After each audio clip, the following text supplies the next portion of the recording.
For centuries, the blood of the dragon throne had been a promise of power, a destiny written in the stars and sealed in gold. But for Crown Prince Jian, every thread of his regal crimson robes felt like a heavy chain, binding him to a life he never chose. In the silence of the dawn, the palace stood as a monument to duty, cold and unyielding, waiting for a king who felt like a ghost. Beyond the high walls and the watchful eyes of the court, a different world breathed in the shadows of the royal garden. Under the blooming cherry blossoms, the weight of the crown vanished, replaced by the gentle presence of a woman named Mealing. She was not a princess of high birth, yet her eyes held more light than all the jewels in the imperial treasury. In their stolen moments, time seemed to fracture, letting the world of politics and lineage fade into the rhythm of two hearts beating as one. But the sun always rises, and with the light comes the crushing reality of a prince's obligation to his father and his people.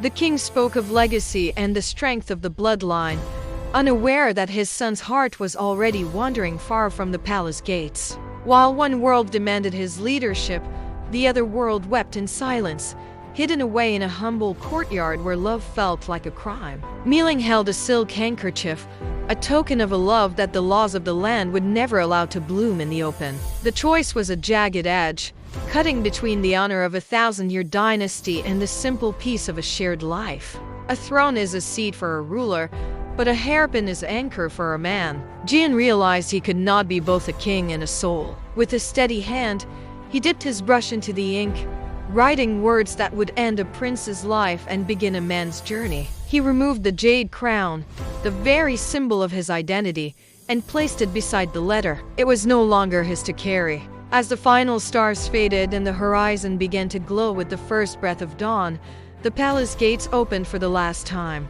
A figure emerged, not in crimson silk or gold thread, but in the simple, rough linen of a commoner, blending into the waking world. He did not look back at the towers of gold or the halls of marble. His gaze was fixed on a path that led to a small village bridge. There, where the water flowed clear and the air smelled of wood smoke and freedom, he found the only crown he ever truly wanted. Mealing was there, her smile the morning sun itself, welcoming the man who had traded an empire for a chance to hold her hand. They walked away together, two silhouettes against the vast, open sky, leaving the weight of the crown to the pages of history.